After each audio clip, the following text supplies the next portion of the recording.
and gentlemen, this is my pleasure to introduce to you the next speaker, Dr. Rashed Daher from Hungary. Dr. Daher is a lecturer of the Arabic language and the director of the Contemporary Arab World Center at Eötvös University, Budapest. He works as an Arabic English-Hungarian interpreter in Hungary and a language instructor at Central European University. He is the official interpreter for the Hungarian Prime Minister and the Foreign Minister. His main academic interest concerns security-related issues, for example, migration, population dynamics, social and economic conflicts, environmental degradation, water security in the Middle East, especially in Egypt, Lebanon, and in Syria, from historical and contemporary perspectives. So, ladies and gentlemen, please welcome our next speaker, Dr. Rashed Daher, and his topic would be protocol experiences in Egypt. Good afternoon, everyone. I hope that the technique is working fine and everybody can hear me. So if there is any technical issue, please let me know. I'm glad to be here among the speakers in this magnificent conference.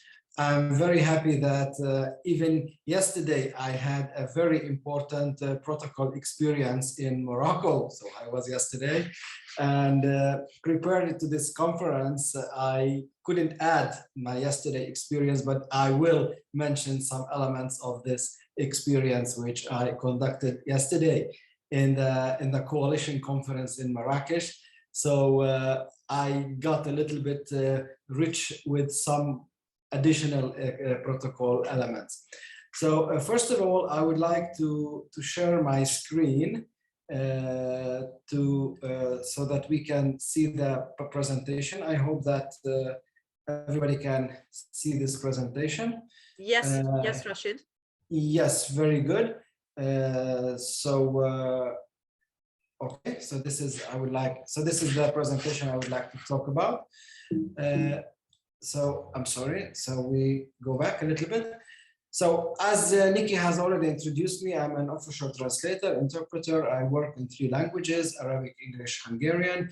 And throughout my field of expertise in the last 10 years working as an official interpreter, I conducted a lot of work in the protocol field as well, because mainly my job in state visits, especially when we travel to an Arabic country, was to help my colleagues in the protocol to arrange a lot of things.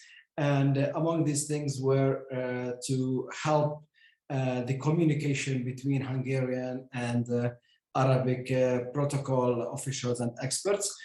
And this was very interesting since I have met a lot of differences and I've seen a lot of attitude differences between the protocols in the Arabic countries and what we know here in Europe or in Hungary in particular.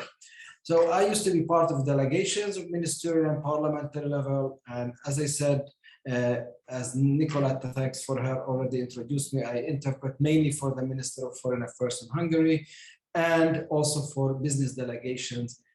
I would like to focus today on my experiences in Egypt, because mainly we travel to Egypt and Egyptian delegations visit us in Hungary. I had the chance to know the protocol, customs and rules in Egypt more than any other country. Though I would like to emphasize from the beginning that what we see in Egypt works for most of the Arabic countries, Morocco, Tunisia, Saudi Arabia, Lebanon, and the other countries. So I divided my presentation today into 2 parts. First of all, Hungarians in Egypt. When the Hungarian delegation goes to Egypt, we will see 2 levels here. We see state level meetings and business meetings, 2 different platforms with different characteristics and specifications. Within state level meetings, the protocol, of course, is very important. But what we always see in Egypt is that they overcomplicate the things. So meetings with different Egyptian ministries mainly cause a lot of problems, because these ministries don't definitely organize and arrange things among themselves. So we can never go for sure. So whenever a protocol, and me myself, before the arrival of the minister, I went to the pre-study of the environment of the field in Egypt. I went with my protocol colleagues. We agreed in a lot of things. We agreed in the details. For example, when will the press conference be? How many questions there should be?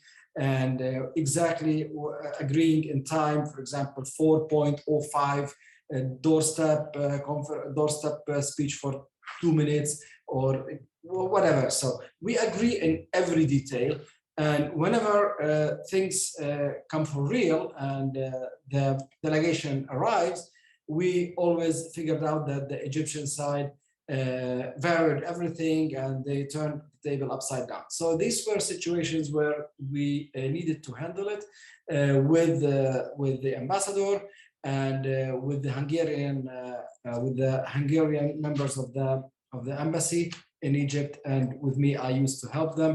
There used to be a lot of anomalies because the lack of arrangement between the ministries. It happened, for example, once that we went to a ministry and the minister didn't arrive yet. So the first aspect is timing. So this is a very important thing because time in the Arab world is a little bit more flexible thing than in Europe and the rest part of the world. I don't know how is it in Asia or in China, for example, but I know that it's different than how we understand time in Europe.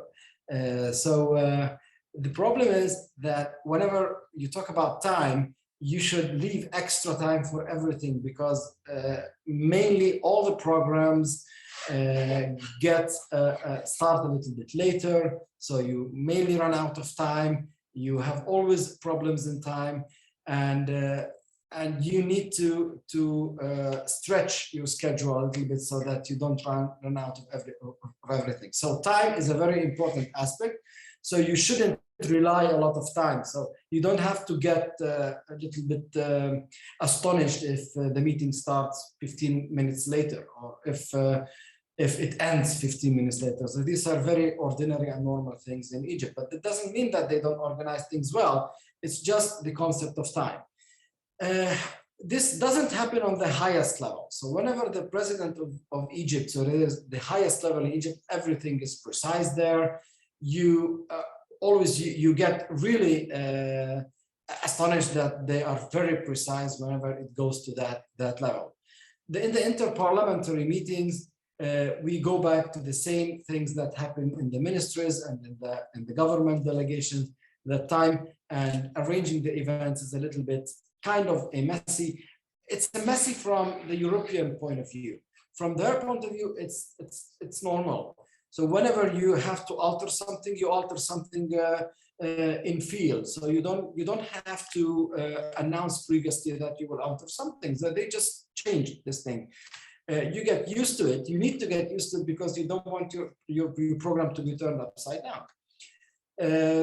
One important thing is the diplomatic convoys when you go to Cairo. So this is a big mess. You know, we know Cairo is a very big city, and there are also a lot of traffic jam everywhere. There's a traffic jam. Even if you have the police with you, they don't respect the police. They don't stop for the police. So transfer from point A to point B in Cairo used to be a challenge by itself.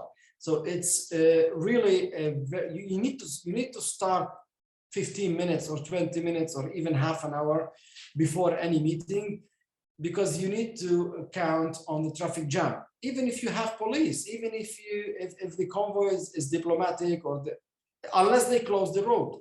If they close the whole road, it's okay, you're never gonna be late. But whenever you go in a ministerial meeting or a parliamentary meeting, they don't close the road, they just give you 2 police cars, one in the front and one in the back, and nobody respects those police cars, so you gotta get prepared yourself that you will be late. Participants of the meetings, that's also, in Europe, we get used to everything is arranged previously. In Egypt, it happened a couple of times, but for example, 2 people sit in the meeting which weren't announced previously. So this is also a very unusual thing here in Europe, that they change persons immediately before the meeting. But this can happen, and you need to figure out who is this person. But this rather happens not in state level meetings, in the business meetings, which I'll talk about later. The seating, I'm sorry, the seating. Seating is also the seating of interpreters, for example. They like in Europe, in Hungary, the interpreter usually sits beside the minister or beside the main person in the meeting. In Egypt, they like you to sit behind the two main persons of the meeting, behind the people whom you are translating to. So this is not because of less respect to the interpreter. No, it's because this is their customs. So you don't translate to everyone, you just translate to the president, for example. Unless, of course, you have a cabin. And the cabin is also another problem because mainly the cabin doesn't work, maybe the channels doesn't work. So whenever there is seating in the presidential meeting, the interpreter, for example, sits behind the president. In the ministerial meeting, no, you sit beside the minister. So there is also here a difference between presidential and ministerial meetings. The language used. The language in Egypt, Egyptians like to use their own language, so the Egyptian dialect in the negotiations, and interpretation needs to be in Egyptian or in standard Arabic. For me, I used to use a mix of both standard and Egyptian dialect, but you don't go to too easy dialect. Not everyday dialect, of course, but it's a kind of an intellectual dialect. Official receptions are very important. There is always a reception. Egyptians, they are really very good hosts, so the official receptions are really much more richer and much better than we see in Europe. The press conferences. The press conferences is a problem because, for example, from my point of view, my interpretation point of view, they don't give you any previous material. So you go to the press conference and maybe you don't know anything. You have to interpret what you hear on the ground and immediately, without any preparation. But the press conference is also, and very important, I would like to emphasize that Egyptian officials don't like to work with interpreters because they use very long sentences and they mainly don't give the interpreters time to work. But you need to get used to this because they like to speak continuously. They don't like to speak in parts. Anyway, simultaneous interpretation can solve the problem. And press conferences used to be very short and they are really very well organized.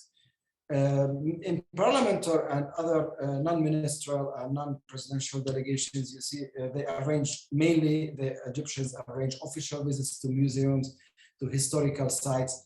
And these are very important because they give you a guide, they give you every support you need to understand the location you are visiting or the site you are visiting. So they are very professionals in this, and they really put on for you a very, very rich cultural and historical program.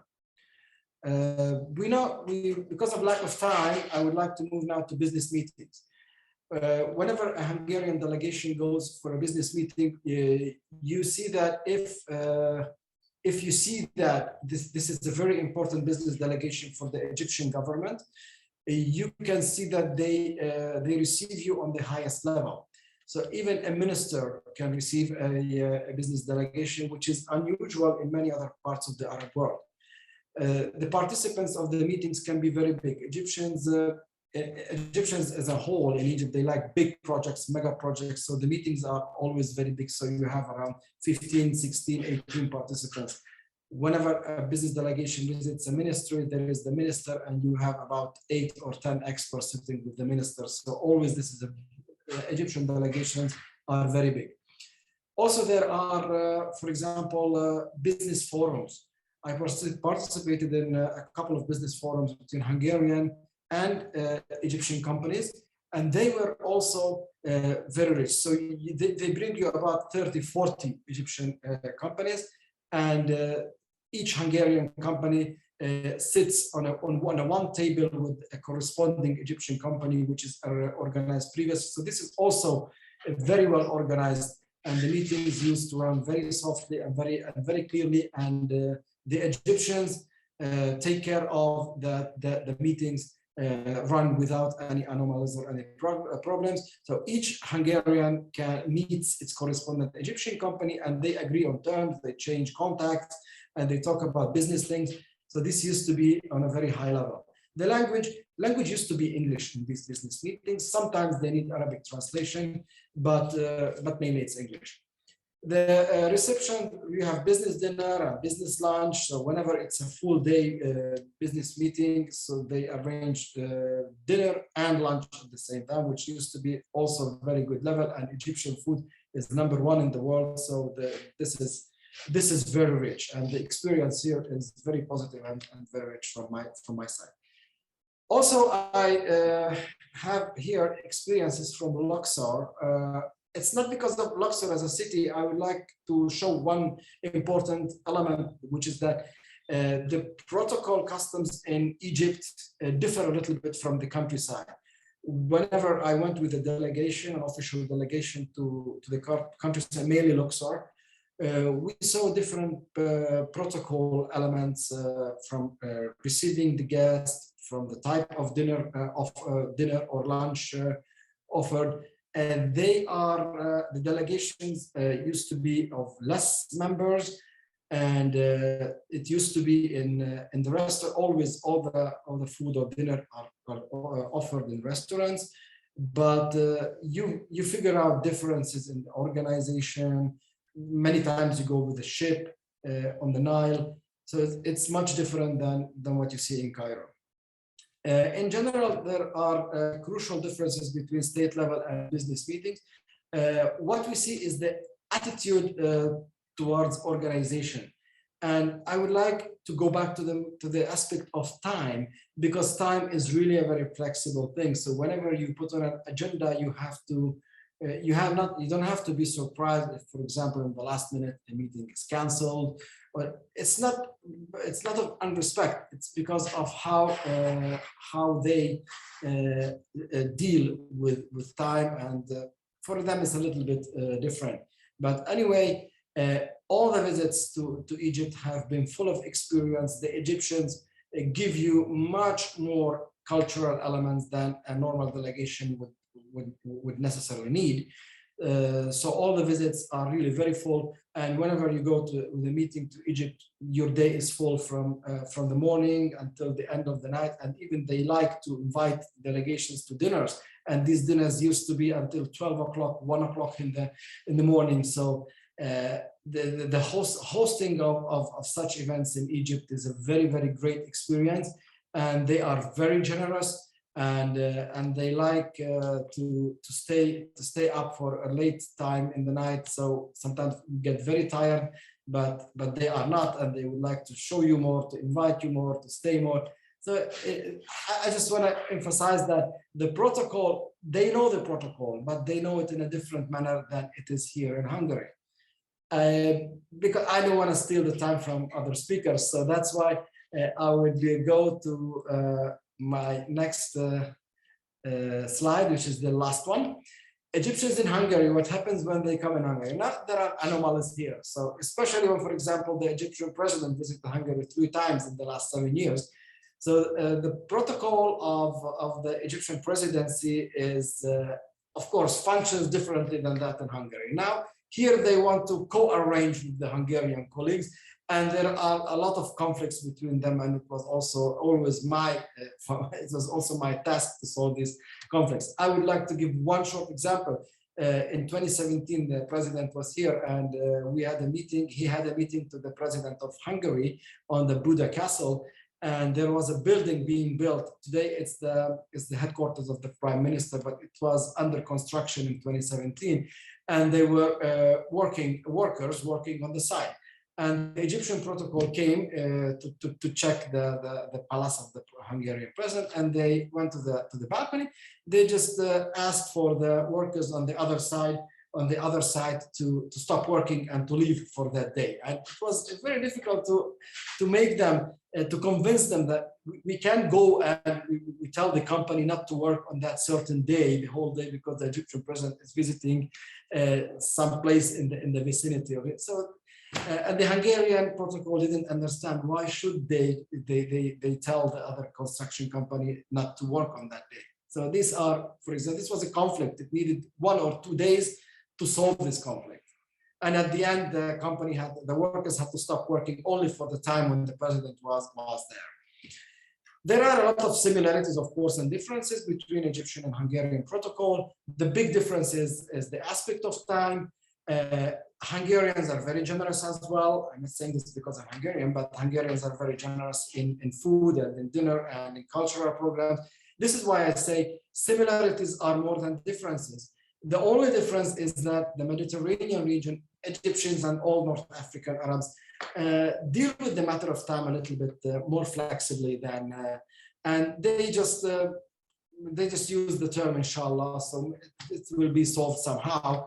If I don't solve it today, it's not a problem, I'll solve it tomorrow. No, Hungarians don't like that. They like everything written down, everything fixed, everything going according to the agenda, and everything to be in line with each other. So the Egyptians don't work like that. But at the end, they solve everything, and with a common effort, all these problems are solved, and mainly it was a happy end at the end. Yesterday also, I was in Morocco. We saw a lot of things, like, for example, you don't get the badge. The night before the conference, you don't have the badges. The Hungarian protocols are mad. Why don't we still have the badges? How can we enter the conference? Egyptians and Moroccans as well say, no problem, you get it in the morning. No, but why in the morning? Why everyone else got it? Why didn't I get it? So no problem, in the morning. Why are you so angry? So this is always the same. And I used to tell them, guys, in the morning you will have it. Maybe you'll have it in the last 5 minutes, but it's never going to happen that you will not have it. And so they like delaying things. The main difference is that Hungarian protocol experts like to solve the problem. If there is a difficulty, they work on solving it. Egyptians, they just pass over it. They don't want it. It's difficult. Okay, so let's look for another choice. Let's check something else. They pass over it. And this is the main difference. You get used to it. It's not because of messiness or unrespect. It is their culture like this. And it always works well. And it's always accompanied with a lot of tension, with a lot of emotional breakouts, but at the end, everything is okay. So the planning ahead. Planning ahead is also very flexible. So you plan something, if you get another thing, you don't have to get surprised. So this is how it works. So I would like to thank you for your attention. Maybe I stole some more minutes than I needed to. I would like to open the floor for question and answer if there is any question. And whilst we are receiving the questions, thank you very much, Dr. Rashed Daher. That was a fantastic and insightful comparative presentation, which I really enjoyed. And I can personally confirm that, yes, Hungarians, they do like to stick to the agenda. We do like our strict rules, and we keep to the minutes, and we like to be on time. We like to prepare everything ahead, stick to the agenda. You are 2 minutes overlap with your presentation, just letting you know, Rashed, but that's okay. I'm sorry for that. No, that's all right. This is just a joke. So I was lucky and privileged to listen to Rashed's presentation just last month, and the one before, where we invited Dr. Rashed to hold a presentation on protocol and interpretation differences in Arabic languages at the Association of International Protocol Professionals. Once again, I could listen to you for hours, which we did the previous month. Unfortunately, we don't have much more time. I'm just checking the chat box if we have any incoming questions. I can see a lot of notes of appreciation and thank you. Thank you, Elizabeth, Fulton as well. Desiree, our panelists are very active. Great presentation. I'm not sure if anyone has a question, can submit it in writing, and maybe Ladonna or Patricia has her question. First of all, I appreciate Doctor for this presentation. It's quite really robust in terms of the experience and best practices in Egypt. Is really unique in terms of sharing all of those experience and the idea of what protocol and how they react, especially cultural intelligence, just like what we discussed yesterday. It just resonates that cultural intelligence is very key in terms of how we relate and how we do business and how we apply all of those practical protocol forms, and it's really relevant. My question to you is, because in Africa, there's quite a whole lot of cultural difference between Europe and Africa. And from experience, I mean, do you think that there could be a kind of alignment between both, you know, protocol in Europe and protocol in Africa? Do you see that aligning? Do you see a kind of a relationship that could work out from it, you know? Well, thank you for the question.